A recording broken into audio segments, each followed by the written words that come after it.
magnificent, isn't she?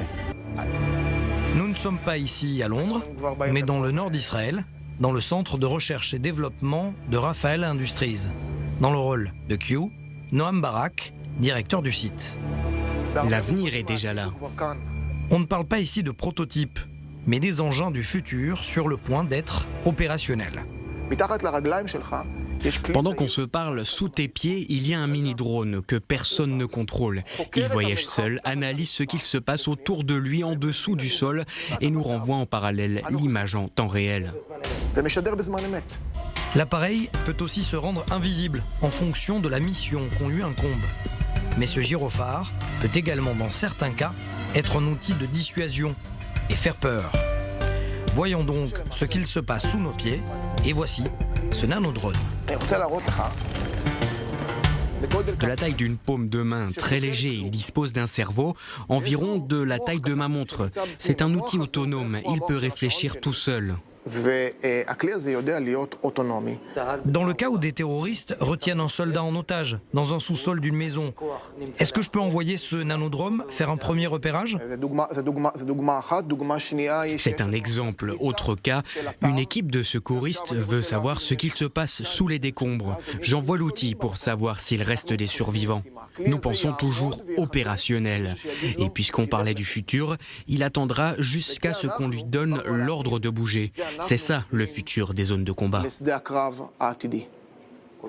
Si petit et si intelligent. C'est l'un des outils. J'aimerais te montrer d'autres appareils que nous développons ici pour les unités d'infanterie dans le monde de l'autonomie et de la robotique. Le maître mot ici, c'est comment, dans ce laboratoire, ces engins vont permettre de sauver des vies, de policiers, de soldats, de pompiers et secouristes. Avant même d'envoyer des hommes dans un espace qu'ils ne connaissent pas, ils penseront d'abord à envoyer des outils autonomes. L'un des exemples classiques, ce labyrinthe, construit à la demande des unités d'élite, censé représenter un théâtre d'action en cas d'opération spéciale, en milieu urbain. Nous avons préparé un sac pour les soldats qui vont se retrouver en zone de combat. Ce sac ne pèse pas lourd, il peut se mettre sur le dos. Il suffit de l'ouvrir et le soldat a tout ce dont il a besoin pour sa mission. Nous avons ces nanodrones, les Magic Flyers, que vous avez vus tout à l'heure.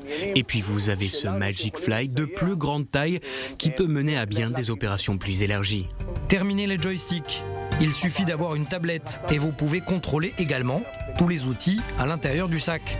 Sauf que pour Raphaël, et ils insistent, ces nano et mini-drones sont autonomes.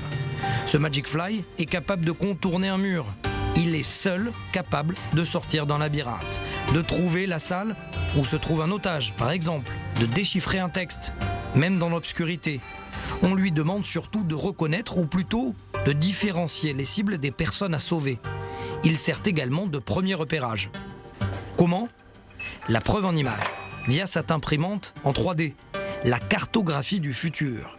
On obtient avec une précision surprenante les pièces que l'on vient de voir. Cela permet aux forces spéciales de connaître au centimètre près la disposition des pièces. Vous savez donc placer des soldats ici et là, placer un tireur d'élite en hauteur. Je vais planifier mon opération en fonction de l'unité, mais je te demande une autre idée. Ici, c'est la parfaite symbiose entre la robotique et l'homme, la Human Machine Interface. Une fois que j'ai fait ce plan, je peux décider d'employer tel ou tel outil pour une opération. Que se passe-t-il avant? On ne sait pas ce qu'il se passait à l'intérieur. On se basait sur des renseignements. Oui, mais on le sait, les renseignements ne savent pas toujours ce qu'il se passe à l'intérieur. Mais revenons à cette vidéo. Un détail aurait dû attirer notre attention. Ce robot chien, capable, lui aussi, d'être efficace au sol. Il peut marcher ou courir, franchir tous les obstacles, y compris en montagne, et des sources d'eau. Son atout aussi, c'est qu'on ne l'entend presque pas. Un outil autonome qui sert de collecte de renseignements, mais également d'armes opérationnelles. La preuve, en image. Le robot poursuit sa cible, en l'occurrence moi-même, et ne s'arrête que lorsqu'il a atteint son objectif. Je recule, il avance. Ce qui est d'autant plus surréaliste, c'est qu'il reconnaît mes mouvements de droite à gauche. Fin de la mission, le robot sait aussi marcher à reculons. Nous avons pris cette plateforme, nous lui avons rajouté un cerveau et une boîte intelligente de Raphaël et nous avons désormais un outil pour l'infanterie avec des capacités incroyables de développement dans un espace donné. C'est un outil doté d'une intuition robotique, il est autonome. On peut soit le contrôler, soit le laisser faire. Il est doté d'un cerveau électronique et des capteurs sensoriels qui lui permettent de comprendre où il se trouve. Il peut aller se reposer et attendre l'ordre d'une nouvelle opération.